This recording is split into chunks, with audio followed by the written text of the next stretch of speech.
All right, thanks for staying with us. Now, according to an article by Lydia Kibet, everyone has a different idea of what wealth is. For some, it means owning properties. For others, it means having lucrative investments. Now, building wealth may seem somewhat impossible, but it is actually quite simple. In fact, you don't have to earn 6 figures to turn this dream into a reality. No matter how old you are, you can amass wealth as long as you are determined. Now, the wealthiest people in the world are not employees, but business founders. Entrepreneurship fulfills 2 aspects of wealth building: income and high returns on accumulated wealth. Now, therefore, if you have a business idea that can increase your income, get started. It doesn't have to be a huge business. You can start a small business and offer services you're good at. How do you think we can start to create wealth amidst the current economic challenges in Nigeria and beyond? That's our question for today. Now, please, let's hear what you have to say. Remember, you can join the conversation. Send us an SMS or WhatsApp to 081-80384663. Do you know why I'm smiling? Right. Because now we want to sell our markets. You know how you are. So, of course, I'm a media entrepreneur. We do all this one. We all get to talk about. Yes. Now we first of all talk before we bring the guests. Because the truth is, I realize that there's so much right now going on in Nigeria. If you want to focus on that, you really not make any headway. Jobs are really slim. Jobs are really slim. So the opportunities, right, are only available to people that are really skilled at something. So you can't just wake up and think you can just get a job like you would used to before. So that's why now people are taking extra time to get a skill. They go online, learn a new course, get a professional certification.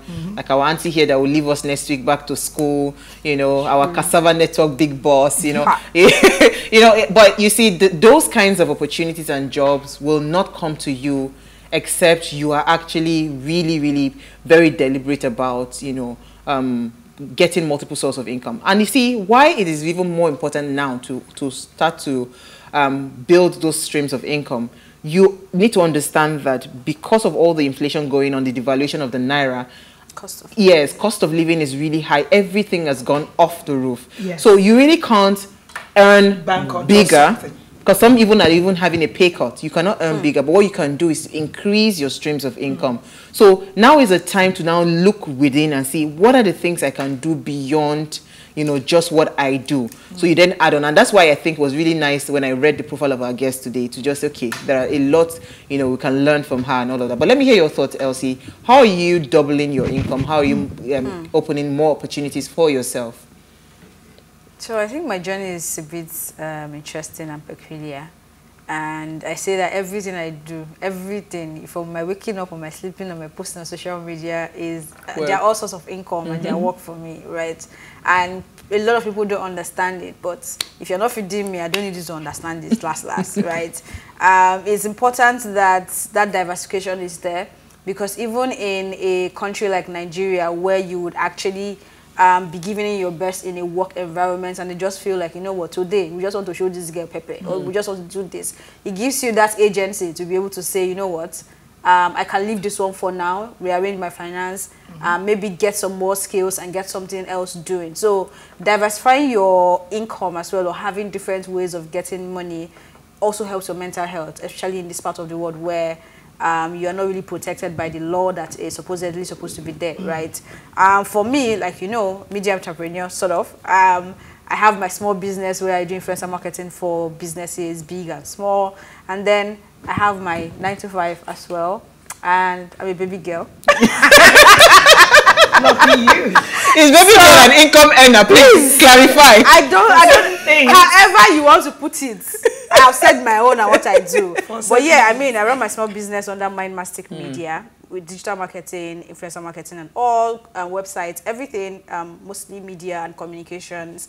And then I'm the marketing manager at Cassava Network. Yeah, awesome. Yes. I was just going to add, really, I actually got a job. I'm a product intern with WeConnect. That's true. Yes. I forgot to mention it. WeConnect. Is that the one they pay me salary to fill for? No, that's for my project that I'm doing for the course that I'm studying to be the intern. So it's a long story. But the thing is, And there's something to learn in that thing you shared, because there are Yeah. lots of people that feel like they are up there and they can't go back to being an intern to get into the industry that they want to. Only with time. Especially when you're shifting industry, it might be very important for you to also, when you've gotten a bit of skill and certification, you go through that internship process so that you begin to really understand it. Before you know it, in the next 1 year, 2 years, then you can begin to earn the salary that you thought about. Yeah, so for me, I actually approached the company that, please, can I intern with them? I wasn't expecting a salary, actually. So I was really shocked that after my first month, I saw credit alert, I say, yeah. No, they are still good companies. So you don't talk how many zero, you know, go talk how many zero. But let me hear your thoughts, lady. So how are you doing? You are... So what I tend to do, because most people see me for the speaking engagements that I want, because that's what I really want to project the most.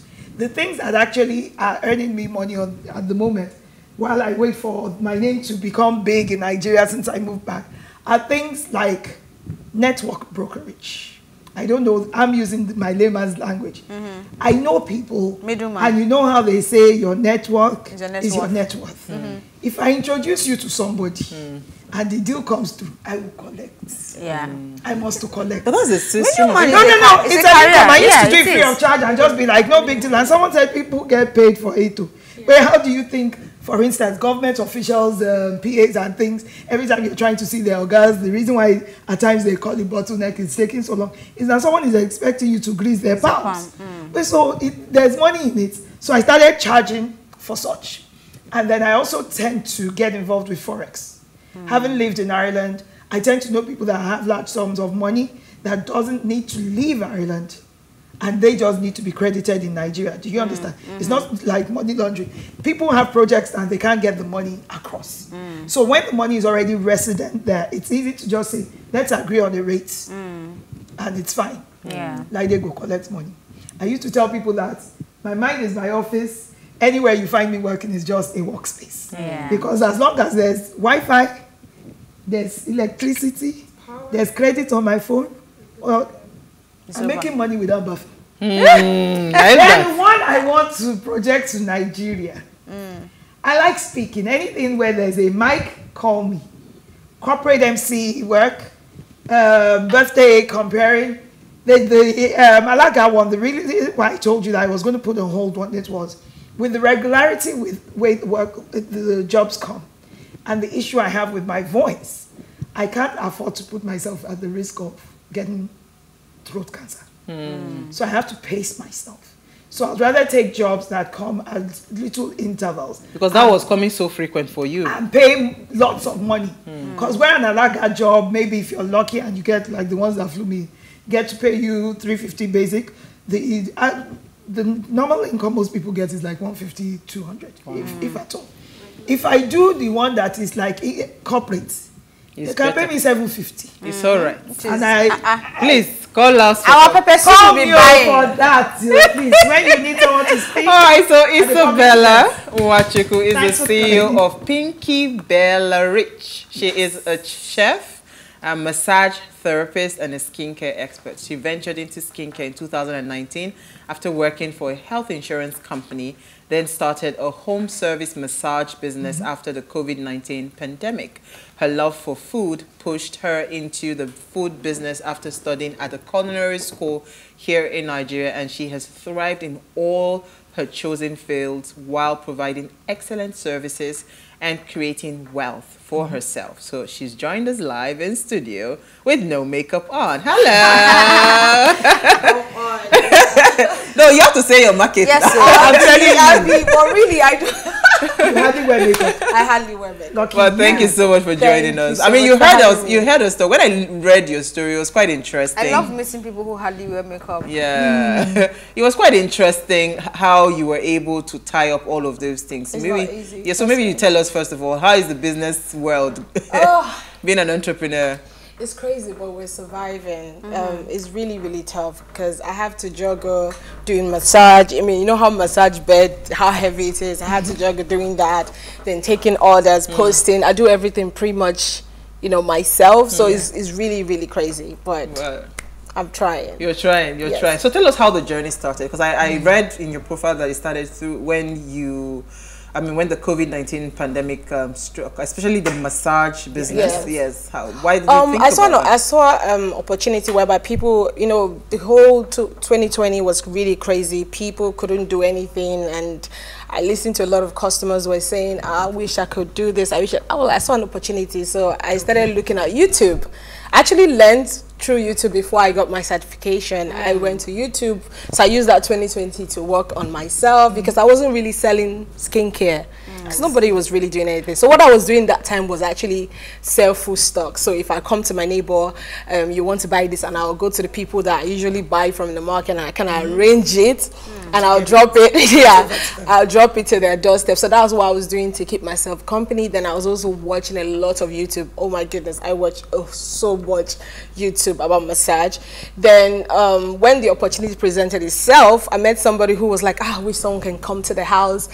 Bear in mind that I don't think I've not physically done massage. I just been watching it. You were interested in it, you researched it visibly. I kept watching, but the first time I did it, it was on the floor. I didn't have any bed, nothing. My back, my back was really hurtful. But because I envision anything I want to do. I saw the picture.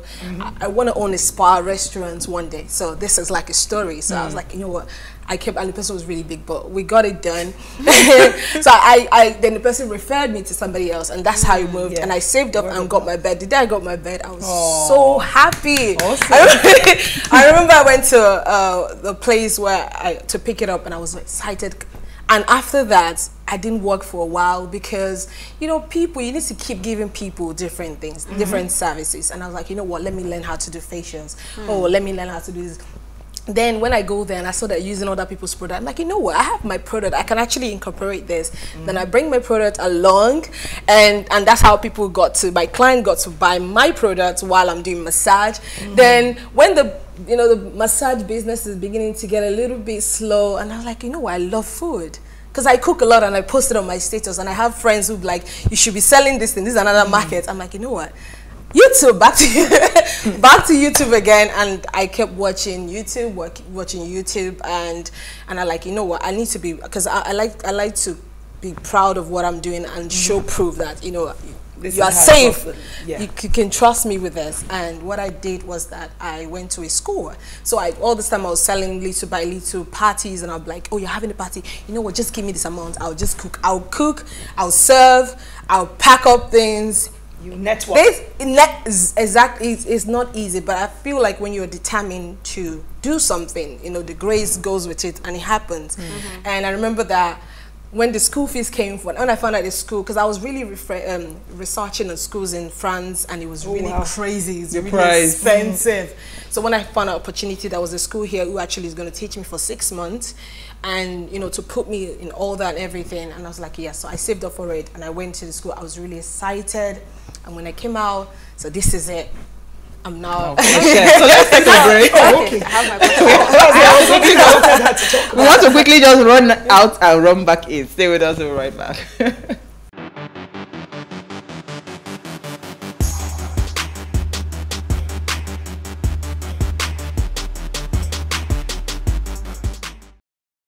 All right, thanks for staying with us now. If you just tuned in, we're having such an amazing chat with Isabella on creating wealth amidst economic challenges. And please, let's hear what you have to say. Remember, you can join the conversation, send us an SMS or WhatsApp to 081-803-84663. You can also tweet at us at WayShowAfrica on the hashtag WayShow. All right, Elsie, you wanted to go? So, I mean, talking to you is exciting. Listening to you, rather, it's really exciting. And when you go through social media or just the media and the news, there's a lot of bad news, right? This is happening in Nigeria, that is happening, people are depressed, they're trying to japa. But speaking to you, there's this excitement around what you're doing. So I'd like to know, or just share, what drives you? Like, how do you ensure that your mind is at the right place? Because of course I know that you go through the economical challenge that will come with your business as well. So how do you stay focused, really? I think I came from a place where, you know, a place that nobody gave me anything. I had to work for everything. And I don't want to go back to that. I really want to be in a comfortable place to afford anything I want. And I think also Grace did it for me. And I want to be somebody. That's just the drive. I don't want to ever... It's really hard being in need and asking someone to help you and they can't help you, or to feed. Turn you down. Like, it's a bad place to be, and I really never want to be there. So what drives me is the fact that I saw a vision of what I want my future to be, and I said to myself, I have to work. I've always worked. Even when I was in school, I got summer job. I don't think I've been working since I can remember. I've worked sales girls. I've done so many things. Work. This is the one business that was it, because when I started and I said this was gonna work, I own a business called Bella Fit Jeans. It's a denim jean, whereby I will distress the jean and make it crazy. I have a kimono business, so all of these things, you know, I fail, but I look at, okay, I failed at this. Why did I fail? Because another thing is that what makes it easy is passion. I have passion for these things. Right, I have passion for them, and that's what, even when it doesn't work out, the passion still, you know, gives me the strength to say, you know, well, let me try this. I tried this, but I never really, when I fail in something, I don't see it as failure. I just see like opportunity for me to do something, try something else, and that's it. And so that's Nigeria is not even an obstacle for you. Oh no, if you pay attention to what is happening in this country, I don't think you will ever want to do anything. People are running away. I don't think that's the best thing. Our country is beautiful. I've been privileged to live abroad. I'll tell you one thing, I love Nigeria. I love Lagos. The vibe is another level, and there's a lot of opportunities here. It's just that some of us are very lazy and we think that we want to find it the fastest way. Nothing good comes easy. You just have to put your mind to it, pray about it, and let the Grace take over. All right, Auntie Grace, over to you. Yes, let Grace take over. That's my new stage. I wanted to say, first of all, that there's an aspect of your business that I don't think you mentioned, but that was one of the things that endeared me to you, and you to me. The health aspect. Yes. It's sort of like being a nutritionist, because I have a friend who suffers from gout, and there are certain meals that they just can't have. Going out for dinner, and I won't toast this bubble, going out for dinner and all that is not easy, because we have to be able to know what you can eat or where we can eat that you can eat as well. So when I met her, I was so excited. But okay, at least if you could also, first of all, prepare meals and then teach me certain things to know about his meals as well, so the relationship can work, you get. And then also I wanted to say to you, you can't say you failed, because you know how they say, if you've tried something so many times, at least you've learned so many times how not to do it. So you wouldn't be wasting time on it anymore. And just like there was one talent given to one person, 2 to another, 5 to another. That skill that you said, the kimono for instance, if you mention it to someone like me, it's something I was thinking of. I could partner with you. Very true. Do you understand? Where we could pick it up, and I will be dealing with that aspect of your business, and you'll be going on. Nigeria has never happened to you, in the sense that your attitude is different. Yes. You are not thinking of a jackpot escape, just like the same way I was more hell-bent on jackpotting to Nigeria. But at the same time, being slightly advanced in age, I would be thinking, how many opportunities could I start afresh at this age? How do I push it out? Because you know, if you don't have social media knowledge, to really do a business in Nigeria nowadays is really hard. And someone like Dele Momodu said it was during COVID that he learned how to use social media. So could you teach us, for instance, how you get some of your clients, especially the elderly ones that you said you needed to start catering for? I think the first thing is the people that I work with, like the massage client that I deal with. So my grandmom had stroke, you know, and I lost her to this battle, and that kind of like got me really close with elderly people.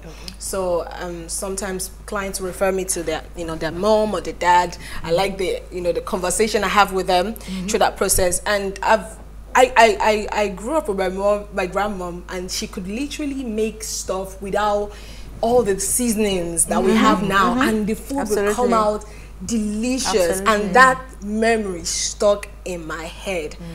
I go to restaurants, and after eating, I'll be bloated, I'll have heartburn. I don't like that. So imagine older people who this thing is quite, you know, not as strong as ours. So they hardly use spices in their day. Exactly. Yeah. So I got talking. Anytime I go to do massage for elderly person, I'm like, what do you eat? I always ask that question. Then I go back and read. The thing is, I always, anything that I come across with, I always go back to read about it, to understand it, and it stays inside of my head. So I'm like, you know, if you want to just try this. And it started working. People will call me, and, oh, please, Isabella, please, I want to make pepper soup. Advise me. Then I was like, you know, I can make money from this. So I started doing fish seasonings. Yeah. I started doing chicken seasonings. I started telling people, you know, you should do this, and people will pay me small money, and that's it. And this is based on your personal research that you were doing for fun. For fun. I was just, it wasn't, I don't think I didn't see that as, yeah, I just go and read about it, and I find out there's particular segment of people or target customers that actually would want me to tell them what to eat. People are lazy. They want you to tell them what to eat. They want you to they want you to tell them what to do. And exactly. And because Nigeria is a place where people eat complex carbohydrates. I mean, rice is our major meal. Any eatery has rice. So now, and there are people who really want to eat healthy meal. They really want it. So these are my people. These are my people. I'm like, you know what? You can actually enjoy rice, but make sure your vegetables and your fruits is incorporated in your meal. So that way it kind of like helps to digest it faster, and that's it. So I was going to say that, so for your cooking, right, you have a niche market and you're trying to promote healthy meals, right? So how are you going about because again, some of these healthy meals that we create, right, most of them are not particularly affordable. They're not cheap. You know, they're a lot more expensive. I mean, junk is cheap. If you want to eat junk, it's cheap. You can eat 500 yeah, you can eat that. Yes. Yeah. But when you want to do healthy meals, you know, and again, preserving them again is a bit of a tussle. So what's your process like? You know, is it that you go to their homes to cook the meals, or you make them pre-packed and send to them? And what's the duration time that it stays? Then lastly, how profitable has the business been for you? Like in terms of, you want to measure your success, how has it been across all businesses? There's something they used to teach us in school, that when you go into business, the profit making is not the major thing. Your customers should be the focus. Well, profit, there are good days and the bad days.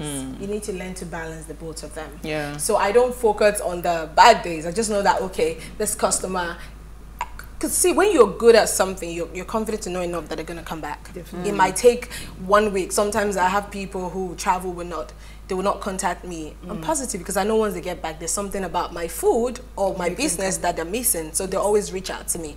So that's sorry, what was the first thing you asked me again? So preservation and, you know, what's it called? Affordability and, you know, how do I make it? Yes, So clients and customers, what they do is that when they want to eat a particular meal, they call me. I make them fresh. I don't believe in preserving food. Vegetables, basically, when they come in contact with water, they start to spoil or smell. So I don't always advise people to preserve healthy food, right? So usually when a customer wants to eat something, they call me. Because now the clientele is growing, so you always have to give me like a day. At least to say, or, you know, there's something I do. I have a group where I post things. Listen, I'm going to have this tomorrow. And I have a limited number. 20 plates. So first come, first serve. If you know you're going to miss out, I'm going to post the lovely cooking. You see what you will love it. So I get people like, I want this, I'm fine. You know, I'm done, and I'll just make it and I'll keep it. So they know they have something good to eat with lunch, and they have fresh juice, they have healthy juice. So they know they're good for, you know, for lunch, and that's how I do it. So like you posted yesterday, and I saw one rice, and I saw all kinds of protein in it, and I called you and I said, please, can you make me this, bring it tomorrow, because I know I would need dinner. When I get home. See, now you don't have to worry about pineapple, plate, do this, and again. So in other words, like they ask dinner. Yes, we don't have dinner. It's okay. Isabella, it's okay. Let's wait. No, I just got word from the director. We need to off your mic. Be going. It's okay. Thanks for coming. I patronized her when there's dinner and we're just finding out. You saw her now. You should have looked through and patronized her. But I told her. I don't like Oyinbo spices. You remember I kept saying that I'm browsed to the core. All that nutmeg and cinnamon cinnamon and stars. How did you survive living abroad? I don't understand. Isabella. I don't even know how to be British. And the good thing is that you get to select what you like. What you like, which is so she can exactly. So you can actually create a unique. My food. Okay, so the unique thing I'm going to say the good thing is that my fried rice yesterday is not the same with today. There's always something different, something I'm giving them. You know, but if I want the regular taste, but if you want make it regular. But this is what I started doing. I started keeping recipes of. Let's say Lydia has a recipe. She wants this. She wants that. She wants that. So I okay, tell me, and I just put it down like this. So she likes that. She doesn't like pineapple. She likes beef. She likes chicken. She likes turkey. She likes a lot of things. Let me tell you. She likes so many stuff. She likes that juicy turkey. And there are people who just don't even like. Some people tell me don't use air fryer. Fry it directly. So because I'm cooking for single people, like different people, not in group or like how you have your each. But you can actually do for like a party of 30 people, of course. And also choose their meal as well. Some people can tell me, some people don't like onions in their food. They don't like to see it. My son doesn't like it. Well, that's really a labor of love if you're doing it according to everybody's but there's this job I did where I think for the past 2 days after I was because there were 50 people and the woman was specific. I want this, and I cooked alone because I've employed people who see the job and they'll be like, they just run away. They say they can't work after like 2 weeks.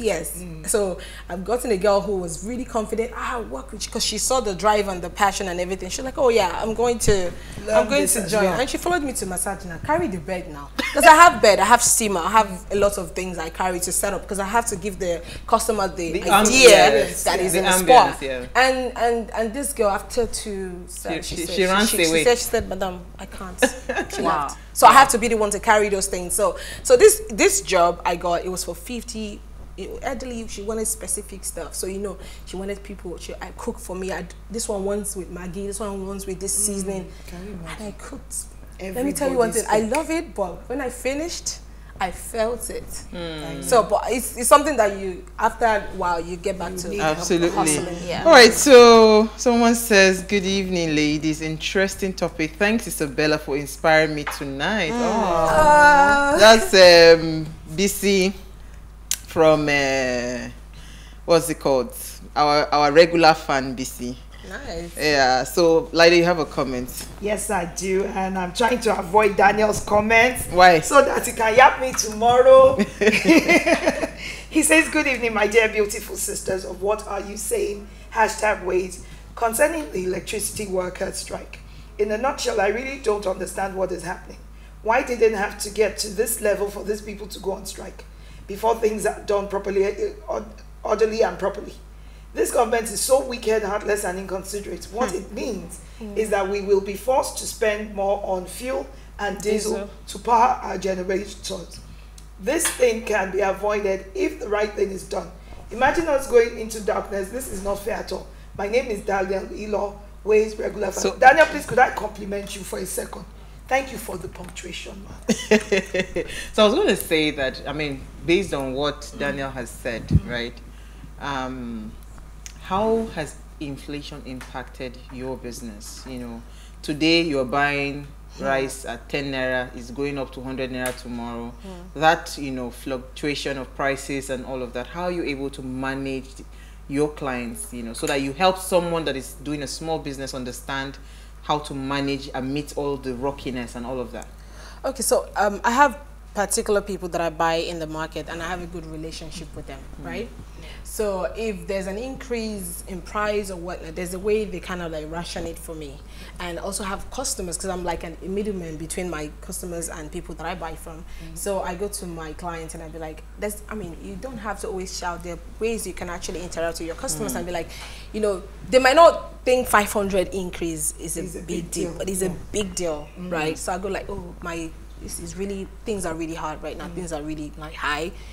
But there's an increase. Or sometimes I send emails or send messages, you know, pleading with them that your 200 naira or 500 naira would be really helpful to keep doing this thing for you, because I also want to make a little bit. I want to make profits. I want to be in business. So, and I'll go back to the people that I buy from. I'm like, see, you want me to consistently buy from you?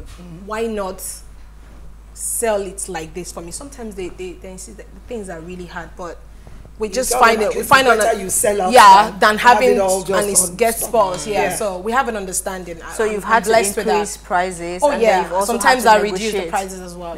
So when you find it cheaper, you sell cheaper. Oh yeah, because there are more people buy. Because if it's cheaper, they buy more.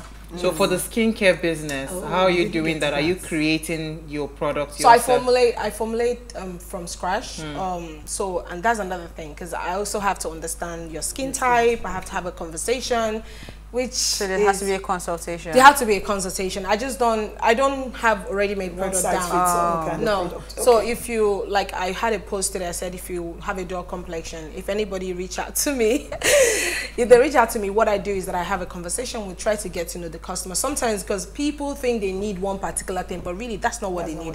Skincare is really simple. We just make it too complicated because we want to make more profit, but it's really simple. The normal thing a woman being doing to is hyperpigmentation, dull complexion. Pretty much that's it. There are a lot of things, but it's not that big deal. So when people come, I talk to them, they find that they probably need just to exfoliate their skin and they're good. How important is knowledge? Because you kept on talking about going back to read, reading, because that I think is where that's where the gap is. A lot of people are actually very lazy. They want to do the research. They just want to copy and paste. How important is reading? If you were talking to any young person looking to start up a business today and they have all these ideas, how important is reading for them? I mean, there are stages to this thing. First of all, you need to know what you want to become or what you're willing to offer. And when it comes to business, it's usually not about you, it's about your customers. There's a problem right there. What can you do to provide solution to that problem? That's what I did. So when you now find that you can do this, there are informations online, people who have done it in the past, people who are doing it, there are a lot of information there. Go and study. Give yourself down there, because you want to talk to someone when you have to answer questions. There's some questions that people will throw at me. Troubleshooting. And I'll be like, ma, give me 5 minutes. And when I come back, the woman will be like, So I'll go back so you have to always keep and you can't just do it one day and stop. It's a consistency thing that matters. You have to keep acquiring knowledge, like keep going back, keep watching videos. There are a lot of information out there on social media. Leave that Netflix, study. Like I remember when I don't think I still sleep. I mean, today, how many orders did I do? And I finished order and I came here. I did a massage and it was really, So you have to, there are days where I didn't sleep all night because the internet is faster. I will read, watch YouTube videos, watch a lot of videos. People who have done it in the past, people who are successful in it. Don't be too envious about somebody. Try to create your own success story. So I'll look at this person, I'll be like, okay, fine, this is how this person did it. You cannot follow. I try to create my own style, and that's why I'm looking for a place, and it's gonna happen where my community women will not wear makeup. That is the deal. And the thing is this: all my customers right now, and they're watching. All my customers don't wear makeup. Oh, nice. I want to get to that level where I am telling you, all my customers, they're confident. I don't even post reviews because my head is, because I'm doing literally everything. All my customers. Well, I think, but we need to bring you back because we now need to talk about skincare, scaling up. Okay. So now you have to get to the place where you then have to delegate all those things. Yes. Yeah, so yes. I will bring you back. We Thanks love you. We love you already. Yes, so. Thank you so much, ladies. Thank you, Isabella. Fantastic conversation. You really inspired a lot of people. Thank you. All right, so before we go, do ensure you follow us on Instagram at PlusTvAfrica on TikTok as well. You can interact with us further, drop a comment, and more importantly, follow all our engagements on social media. Like, share, invite your families and friends to watch and follow the conversation. Now, if you missed today's quote, here it is again. Obstacles don't have to stop you. If you run into a wall, don't turn around and give up. Figure out how to climb it, go through it, or work around it. Right? We'll see you guys at 8 p.m. tomorrow as we bring another great conversation to your screen. Enjoy.